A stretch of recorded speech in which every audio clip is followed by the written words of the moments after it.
Welcome back to another edition of Fitness Fridays. I'm Aaron Parsegian, and I'm joined by Casey Stutzman of the Performance Locker. Casey, thanks for being here. Thanks for having me here. So we're going to focus on these ropes that I always see people doing in the gym. I'm not quite sure what they're doing, so I hope you could tell me more.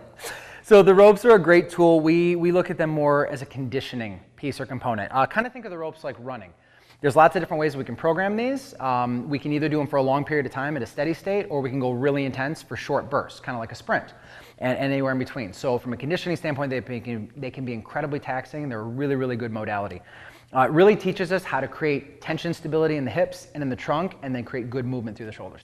All right, so whenever I do something a little unorthodox or something I'm not used to, I want to make sure I'm doing it right. Absolutely. So what is the exact way I should be approaching these ropes? That's a good question. So what we're going to do is go ahead and grab the ends of the ropes, and you're going to stretch them out until they get tight, and then from there, take a big giant step forward. And now you got enough slack that we can roll out. A lot of times people have too much tension on the ropes, and they're kind of battling themselves. From here, we always have people start in a tense position, kind of like a standing plank. So you put a little bit of tension in your backside, tension in the trunk, and then widen the collarbones by screwing the arms in.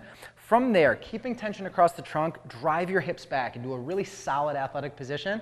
But notice how you created tension, then got into position instead of just kind of fell into Slouching position. over, exactly. yeah. Now from here, I want you to spread the floor, keeping a lot of tension in your hips. So this is your base. We want to keep it as locked in as possible, and we're staying super tight across the trunk. Now reach your arms out like you're about to shake someone's hand. So most of the motion comes from the shoulder, opposed to a lot of times people will hammer the elbow on this one. So we're going to start with an alternating arm undulation or waves, and just roll. You got it.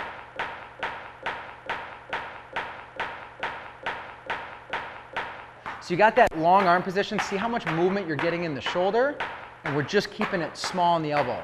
Now what happens sometimes when people get tired, go ahead and relax, is we start standing here and we just hammer the elbow. That arm is just going to die really, really, really quick.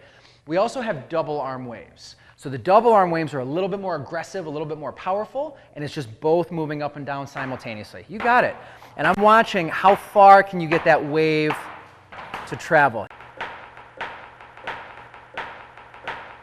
You got it. So to get it all the way to the line, you see you got to really put power down, but then you got to rip them off the ground too and keep that flow with it. Really getting that shoulder in there. Exactly, Cool. exactly.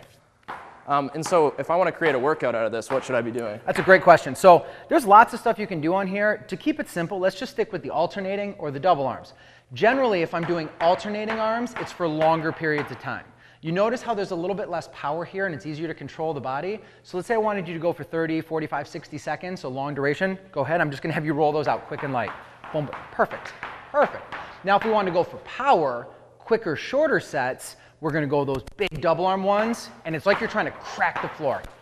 You got it. Big waves, big waves, big waves. Nice job. Really aggressive. You feel the difference, right? Definitely feel the difference there. So if we're going for power or aggressiveness, I might go for 10, 20, 30 seconds, and then I'm going to rest for equal or double that time. So if I go for 10, rest for 10, or go for 10, rest for 20, and kind of like those intervals we talked about the last week, the longer sets, I'm going to cut down my rest a little bit. So I might go for 30, rest for 15, go for 30, rest for 20, because again, I'm looking more at the endurance side of that opposed to the power side of the big double arm slams. So just to recap, double arms is for when you want to be doing something more cardio related. Yeah, I think more conditioning. Or you can do for a longer time, yeah. Yes, yes. And then the other one is more of a power exercise. Right. Now you can flip-flop and mix and match, but that's the easiest and the best way to get started. Thanks, Casey. This is definitely something I'll put in my next workout. Have fun with it.